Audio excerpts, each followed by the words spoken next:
This is an SM Media production.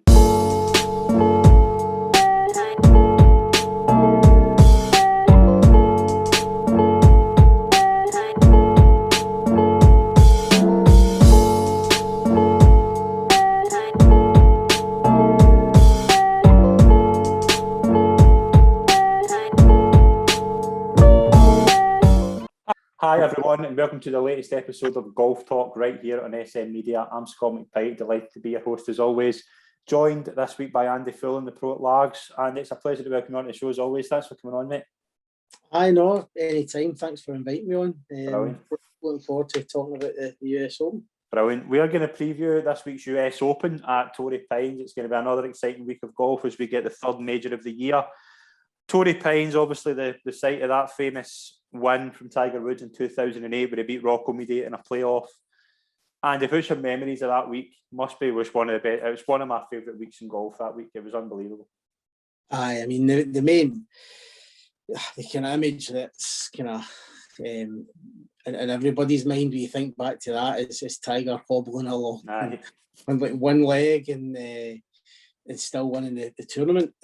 Just incredible that putt on the 18th hole. It's one of the best putts I've ever seen. You know, I remember watching it live, and I remember my feelings at the time. It was like, he's going to make it. Then you think, nah, he's not. He can't keep it up. Nah, he's not going to make it. He is. He's no. Then you looked at the green and it showed you the level of the green and seen the spike marks. You're like, nah. And of course he did. You know, and you think, why did I doubt him? You know, he was always going to hold it. But just that image of him hitting a shot and then doubling over and hobbling, using his driver as a crutch and holding that putt. It was just incredible.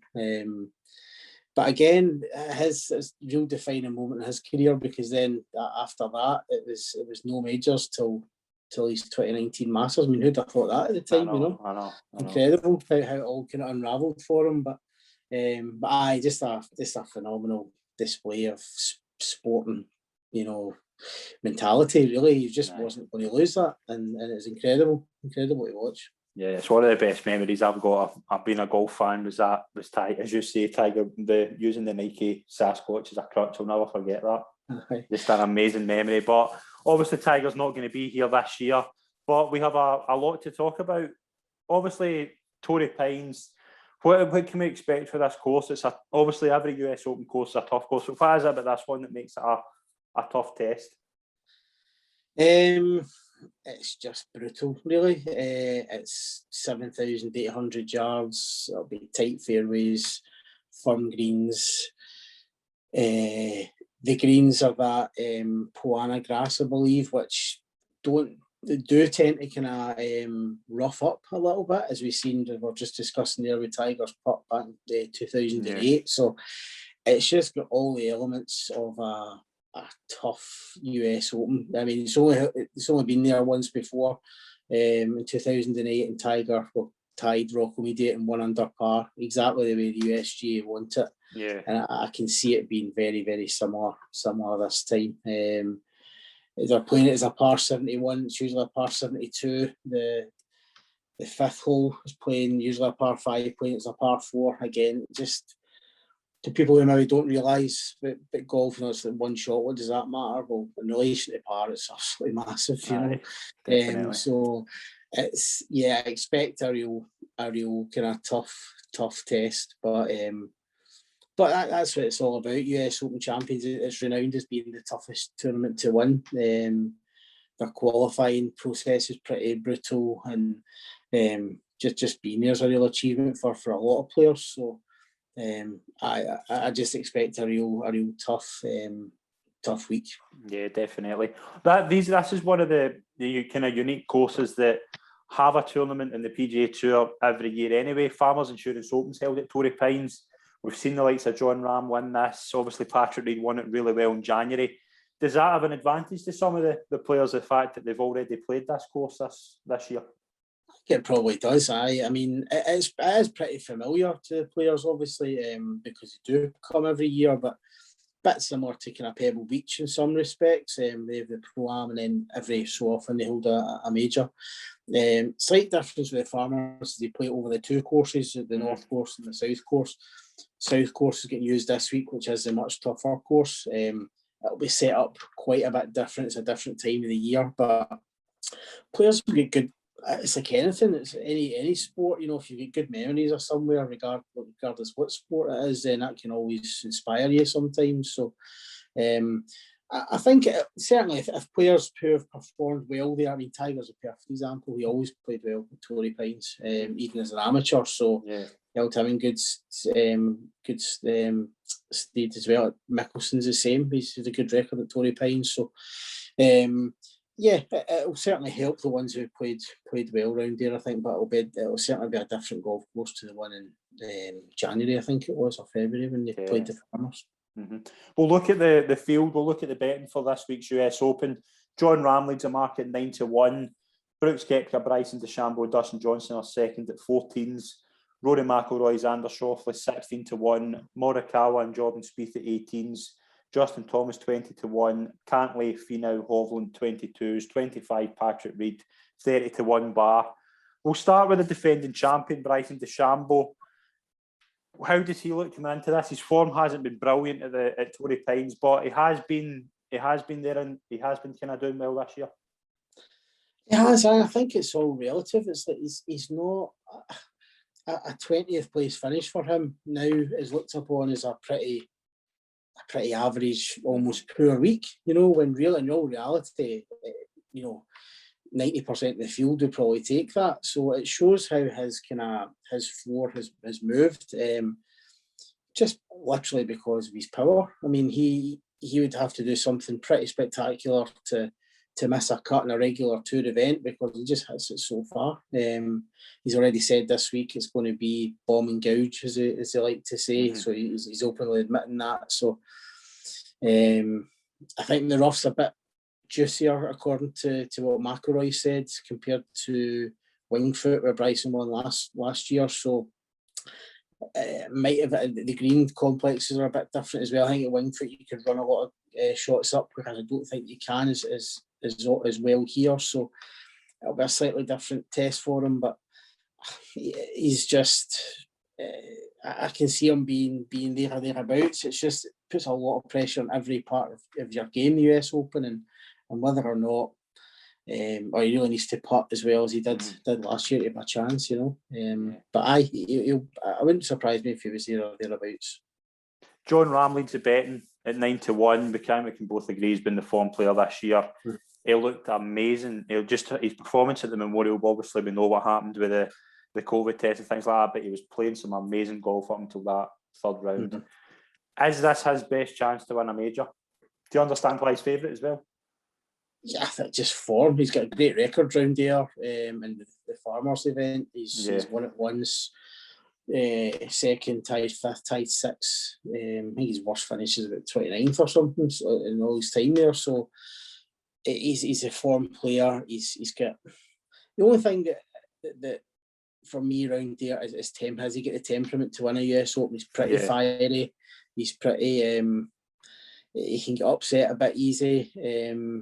However, he's such a good player, and I think he'll be very motivated after, like you say, what happened to him at the Memorial, which is really just a really, really unfortunate situation. But I can certainly understand why he's favourite. He's going to win one of these pretty soon. This week, I think he openly admits he likes the golf course. I can understand why he's a favourite, I think he's got a great chance. I just think he's going to win, as you say, he's going to win one eventually. He looked amazing at the Memorial. Everything, his form this year has been good. I don't think there's a better player on form going in this year than Jon Rahm. Xander Schauffele is one I want to touch on with you. He's been another one that's been in amazing form this year. Obviously, 3 second place finishes, and he was third at the Masters, second at the Farmers Insurance Open behind Patrick Reed this year. He must have a good chance as well. Aye, definitely, he's just a quality player. I think he's from this part of the woods as well, so that might help him. A bit of familiarity. Just a really solid player that we touched upon earlier. Every facet of your game's put under pressure at any US Open, especially this one. And I don't really know if he's got a real weakness. He's maybe not one of the absolute bombers, possibly. You'd look at that as a slight weakness, but he hits fairways, good iron player, good shot game. He's got all the ammo there. He just maybe a wee bit of a question mark over his kind of finishing ability. He had a great chance to put pressure on Morikawa. On Matsuyama at the Masters. Yeah, that's right. Yeah, and that shot kind of at 16 kind of undone him quite a bit. And but it's very similar to that. There's so many of these players who are just on the precipice of actually breaking through. Mm-hmm. And I think he's definitely one of them. So yeah, it wouldn't surprise me again if he was in contention. Mm-hmm. What about the other players at the top of the market, like Koepka, Johnson, McIlroy, Morikawa, Spieth, Thomas Cantley? What's your thoughts on the majority of them getting into the tournament? I think the Koepka Bryson scenario is going to be. Do you think it's real? Do you think it's real? I don't know. I think they generally don't like each other. Mm. Yeah, I think there's definitely that element.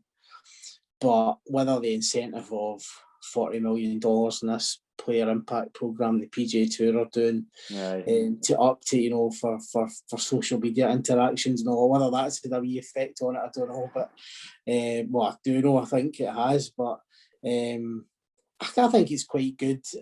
I hope it is a genuine rivalry, because I think golf could really do with that. Oh, definitely. I think there's so many guys that are friendly and different things, which is great, which is fine, but it's not real. You know it's like in life. There's certain people just rub you up the wrong way, and I think Bryson definitely rubs Brooks up the wrong way. So it just adds an interesting little storyline to this event. I'd have loved it if they'd appeared them together. Apparently, there's some reports that Bryson's team or Bryson's people said no, it wouldn't be amenable to that. But they should have just done it. They should have just said, "Nah, stuff it.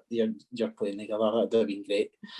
Great box office, but Brooks is just a tough competitor, isn't he? He's probably the toughest guy out there. Just question marks over his fitness a little bit, I think. He said he hurt his back after the PGA, didn't he? He said we've seen that, and he just, in that final day at the PGA, you just expected him to just bully Mickelson, and he just didn't play well at all, and that would be a wee bit of a blow to him, a bit of a shock to him. But as far as competitors go, he's won US Opens before at very tough venues. So again, he's got all the experience and the game and the mentality as well to do well here, certainly. Yeah, definitely. Like some McIlroy and kind of Morikawa, Johnson, is there any of them kind of taking your fancy for this week? Really don't fancy Rory. I don't know why. I don't know. I just think he's trying to change the shape he hits the ball with his driver, and it's a golfer yourself, but you know how difficult, for us, it's just trying to hit a fairways, right to left or left to right, doesn't matter. Do you think it is trying to be too much, like to try to follow Bryson, or is it trying to change something that doesn't need fixed? Well, yeah, you could argue that. His driving was, he's one of the best drivers in the world, bar none, really. I just think he's maybe, I don't even think it's maybe just driver. I think he's looking at changing the way he shapes the ball in total. Yeah. When wedge play, you look at Dustin Johnson's wedge game, which is absolutely fantastic, and he's basically done a similar thing, and he concentrates so much on his wedge play, just try to kind of hold the ball off, not flipping it right to left with any shorter clubs, so he can control his distances a lot more. And I think Rory's trying to go that way throughout his bag, but it's just such a massive change. He's super talented. He's a phenomenal player, but I just think that this is going to demand too much of his on his game. I'd love to be proved wrong, because I love watching him full flow. He's probably the best to watch, but I just think he'll. I can't. I would be surprised if he contended this week. Morikawa I quite like this week. I just think he's again very similar to Schauffele. He's very steady in all categories. Done it before. Just one of the best iron players in the game. Yes. And if he can keep it in play on really tough, firm greens, you're going to need your iron game to be absolutely spot on. So I quite fancy him this week, I must admit. I've got a big fancy this week, and his name's Viktor Hovland. I just think there's something about him that's just screaming to me that he's a US Open type of player. Second in the Farmers Insurance Open. There's something about that. There's just something about this course, and I think he's so well suited to this type of test. He looks to be the next big thing, doesn't he? He does look to be a special talent. Definitely from a kind of European perspective, yeah. I mean, he's just a real kind of fighter, I mean, look at his start he had at the Masters. So he started with an 8 or something like that, and he had a couple of absolute shockers, and he was still pretty well up the field. And he's just got a great attitude. He's got a very kind of individual action. And he just looks, just full of enthusiasm. Just really, again, I'd love to see him do something. Again, he's just one of these players on the cusp of just breaking through and doing something. 22 years old as well, one of the best players in the world. Hopefully I can stick on for the Ryder Cup as well, which will be a great boost for the team, and a good week this week could really cement his place in there as well. So really good putter. Chipping is a wee bit suspect, but again, round these courses you're chipping out a thick rough, so it's really a premium in accuracy. And short game is obviously very important, but if you miss it in the wrong spots, you're really just kind of trying to chip, get it on the green somewhere. So it might not be a massive problem for him. But I'm the same. I'm a real big admirer of his, and I really like his game. He's really good. Yeah, definitely. Before we move on to our predictions of who we think will win, is there any outsiders that catch your eye? I've got a few written down, but I'll go to you. I like, as a rank outsider, the boy Marcus Armitage, the Bullet, who just won the European Open. He's got a really interesting story. He's really been through the mill in his life and his career, and lost his mum when he was young, and getting a bit of bother with drugs and all the rest of it. Just the complete opposite from like a Jordan Spieth, Colin Morikawa kind of end of spectrum. But he's got a great story. He's got a great attitude. I'm not saying he'll do anything this week. I'd be shocked if he did, but I just think it'd be something to look out for. I think he could be a good story this week. We've had kind of shock English kind of guys, if you like, coming out of nowhere in the past. I remember Kenny Ferry came out of absolutely nowhere and was in the last group one of the US Opens. That's right. So I just think he's got a great story. He's brilliant in social media, and he's just recently won, so he's in good form. So I'd hope he's a really good. I'd love to see him make the cut or feature in some way, because I think he really brings something to the tournament, I think. Brilliant. I've got a few names written down. I'll start off with the American Jason Kokrak. He was very, very impressive when he won the Charles Schwab, when he beat Jordan Spieth. You've mentioned how important putting is. I think there's very few putters in tour who are as good as him and consistent as him. I'm a big fan of Jason Kokrak this week. Garrick Higgle, the South African, the youngster, he's won 3 times this year and won last week. He could be one to watch. Obviously, he's got the form going in. Another one, Sam Burns, obviously won the Valspar, was second to the Byron Nelson. More only worry with him as fitness. Obviously, he was out with the PGA with a back injury. He's one that could potentially, if he's fit, could be one to watch. Christian Bezuidenhout. He is a really consistent player, isn't he? He's just he is, and he's really, you're really starting to notice him now at these bigger events as well. Excuse me. I mean, he's came through the kind of Sunshine Tour, European Tour. Now he's in the PGA Tour and he's starting to feature. So he's in a great trajectory in his career. So just again, such a solid iron player. He just really good golf swing and not a lot can go wrong. And excuse me, but again, good. Just I keep saying it, but there's so many of these. But you could probably rhyme off 30 or 40 players who are just ready to break through, and he's definitely in there. But the boy Sam Burns, it's such a shame he got injured because he was just red hot at the time. He was playing really well. Aye. So yeah, again, if he can recapture the form he had, it's. He could feature. It's just such a brutal mental test. This US Open. You need the full package. So hopefully he's fully fit. What you said to start with. Yeah, definitely. We'll touch on a bit about the what's going to be important for to kind of do well this week. It's got to be accuracy off the tee, isn't it? As you say about the thick rough, it's got to be off that tee. You've got to be hitting fairways, and you've got to be as consistent as possible this week. Got to be long as well. I mean, you've got to be hitting your driver well. I mean, yeah, and you've got to putt well, and you've got to keep the head. I mean, literally standing that first tee, if you made 72 pars, you're not going to be far away at the end of the week. You know, you're really not, and it's such a negative kind of defensive mindset when you think of these players go out and just make birdies all the time, but it really is that every hole's just a grind. So I definitely think mentality is massive. Lose concentration for a couple of minutes and you could really, you could rack up a big score. I'm not sure what the conditions are going to be like. I don't know if it's to be windy, how they're going to play the course, how that's going to affect the course.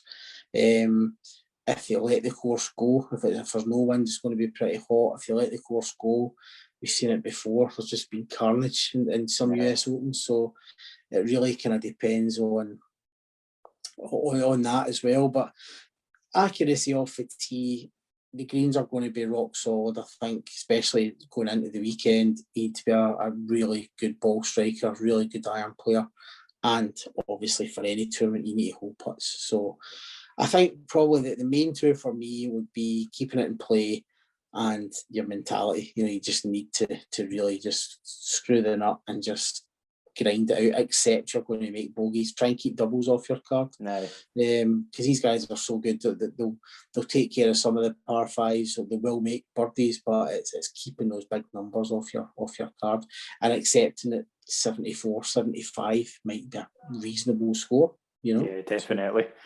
So we'll go for a couple of winning predictions, then we'll go for a couple of outsiders. I'll start off with, I think Jon Rahm and Xander Schauffele are my two kind of ones to at the top of the market I think are going to win. Outsiders, I'm going to go for Viktor Hovland and Jason Kokrak. Who you got? I've got Morikawa for the win. And well, he's one of the best players in the world, but I'm going to go Tony Finau for a similar kind of reason to the Jon Rahm, that he's got to win sometime. He's just got to, whether it's a major or not. He's maybe not in Rahm's class exactly when it comes to that, but he's got everything in his game. The thing is, he's only won one event, the Puerto Rico Open, but he's literally top 10, top 15 every week. So he literally beats 130 guys every week. He's so consistent. He's just such a good player. He's got a decent record there as well in the Farmers.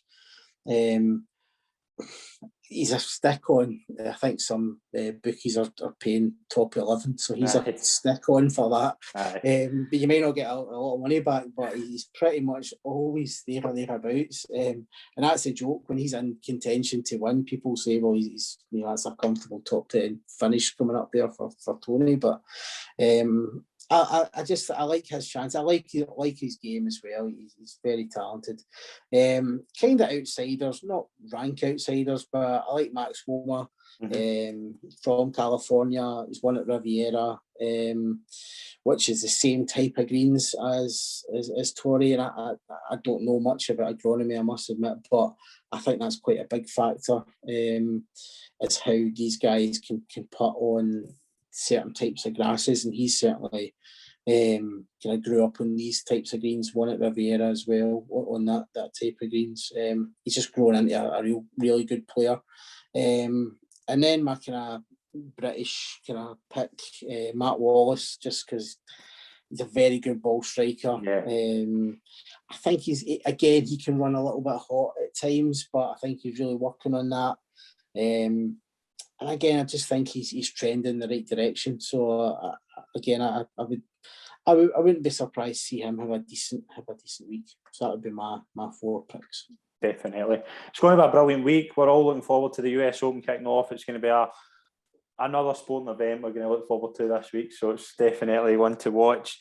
Andy, thanks very much for coming on the show. It's been an absolute pleasure. No problem. Anytime. Really enjoyed it. And yeah, really looking forward to this week between the football and the golf. It's just brilliant summer, isn't it? Definitely. Really looking forward to it. Brilliant. But thanks very much for watching, everyone, and subscribe to SM Media and all our social media channels and follow us everywhere on YouTube, SoundCloud, things like that. Thanks very much, everyone. We'll see you soon. Cheers.